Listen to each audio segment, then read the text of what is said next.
Hi friends, welcome to Fragrance of My Life. இன்னைக்கு நம்ம கிச்சன்ல இருந்து ரொம்பவே சிம்பிளா காரசாரமான கத்திரிக்காய் வறுவல் செய்யறது எப்படின்னு பார்ப்போம் வாங்க. ரெசிபிக்குள்ள போகிறதுக்கு முன்னாடி நம்ம சேனலை நீங்க சப்ஸ்கிரைப் பண்ணாம இருந்தீங்கன்னா சப்ஸ்கிரைப் பண்ணிடுங்க. அப்படியே பக்கத்துல இருக்க பெல் பட்டனை தட்டி அப்படியே ஆல்னு கொடுத்துட்டீங்கன்னா நான் போடுற வீடியோஸ் அப்டேட்ஸ் எல்லாமே நீங்க மிஸ் பண்ணாம பார்க்கலாம். உங்களுக்கு நம்ம சேனல்ல வர கண்டென்ட் பிடிச்சிருந்ததுன்னா மறக்காம சப்ஸ்கிரைப் பண்ணிடுங்க. இந்த கத்திரிக்காய் வறுவல் செய்கிறதுக்காக நல்லா ஒரு பெரிய கத்திரிக்காய் எடுத்திருக்கேன். அப்புறமா பார்த்தீங்கன்னா மிளகாய்த்தூள், மஞ்சள் தூள், மிளகுத்தூள். இந்த மிளகு அப்படியே நம்ம க்ரஷ் பண்ணியே போட்டுக்கலாம், அதனால இது அப்படியே எடுத்துக்கிட்டேன். அப்புறமா கருவேப்பிலை, இதில் சேர்க்கறதுக்கு தேவையான உப்பு, அப்புறம் இதை மிக்ஸ் பண்ணுறதுக்கு எண்ணெயில் தான் மிக்ஸ் பண்ணுவோம், அந்த எண்ணெயும் வேணும். கத்திரிக்காயை நல்லா வாஷ் பண்ணிவிட்டு இந்த சைஸில் கட் பண்ணிக்கோங்க, சர்க்கிளாக. நீங்கள் குட்டி கத்திரிக்காய் எடுத்தீங்கன்னா அது நீங்கள் நீல வாக்கில் கூட வெட்டிக்கலாம், குட்டி குட்டியாக பீசஸ் போட்டுக்கலாம். இப்போ இந்த கத்திரிக்காய்க்கு ஒரு மசாலா ரெடி பண்ணிக்கலாம். மிளகாய்த்தூள் ஒரு 1.5 டேபிள் ஸ்பூன் போட்டுக்கோங்க.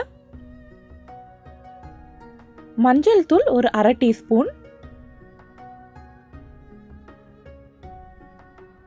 மிளகுத்தூள் ஒரு 1/2 டீஸ்பூன். இந்த மாதிரி ஃப்ரெஷ்ஷாக நம்ம க்ரஷ் பண்ணி போடும்போது அதோட டேஸ்ட் கொஞ்சம் வேறு லெவல்லையே இருக்கும். நம்ம வீட்டில் குட்டியாக உரல் இருந்ததுன்னா அதில் ஒரு 5 மிளகு போட்டு இடிச்சே ஃப்ரெஷ்ஷாக சேர்த்துக்கலாம். இது கூடவே தேவையான அளவு உப்பு. இப்போ இது எல்லாத்தையுமே ட்ரையாகவே மிக்ஸ் பண்ணிடலாம். மிக்ஸ் பண்ணிவிட்டு உப்பு காரம்லாம் பார்த்துக்கோங்க. எல்லாமே நல்லா மிக்ஸ் பண்ணதுக்கப்புறமா ஒரு டேபிள் ஸ்பூன் கடலை எண்ணெயை சேர்த்துக்கோங்க. நல்ல ஒரு திக் பேஸ்ட் கன்சிஸ்டன்சிக்கு நம்மளுக்கு வரணும். இதுக்காக நான் கொஞ்சமாக தண்ணியையும் சேர்த்துக்கிறேன். தண்ணியை கொஞ்சமாக சேர்த்துக்கணும். ஒரு திக் பேஸ்ட் மாதிரி ரெடி ஆனதுக்கப்புறமா ஒரு கத்திரிக்காய் துண்டுகள்லையும் 2 பக்கமும் நம்ம படுற மாதிரி நல்லா தடவிக்கலாம். இந்த மாதிரி திக் லேயராக தடவுனீங்கன்னா நல்லா காரசாரமாக இருக்கும். அதுவே நீங்கள் சும்மா ஒரு தின் லேயராக நீங்கள் தடவுனீங்கன்னா கொஞ்சம் லைட்டாக காரமாக இருக்கும். எல்லா கத்திரிக்காய் துண்டுங்கள்லையும் இதே மாதிரி தடவிட்டு ஒரு 15 மினிட்ஸ் to 30 மினிட்ஸ் வரைக்கும் ஊற வச்சுருங்க.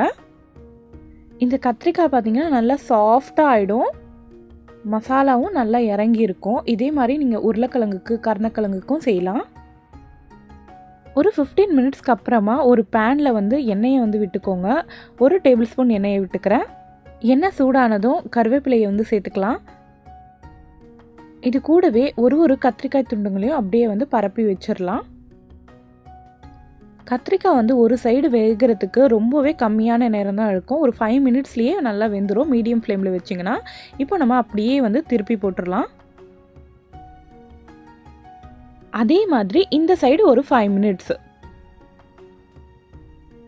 ஃப்ளேம் மட்டும் மீடியம் டு லோ ஃப்ளேமில் வச்சுக்கோங்க. இந்த 5 மினிட்ஸில் இதுவும் ரெடி ஆகிடுச்சு. நம்ம கத்திரிக்காயை எடுத்துடலாம். கத்திரிக்காய் வறுவல் ரெடி ஆகிடுச்சு.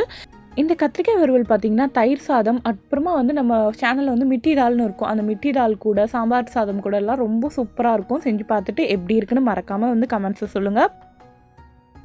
இந்த ரெசிபி பிடிச்சிருந்ததுன்னா லைக் பண்ணிவிடுங்க. உங்கள் ஃப்ரெண்ட்ஸ் கூடலாம் ஷேர் பண்ணுங்கள். தேங்க்யூ.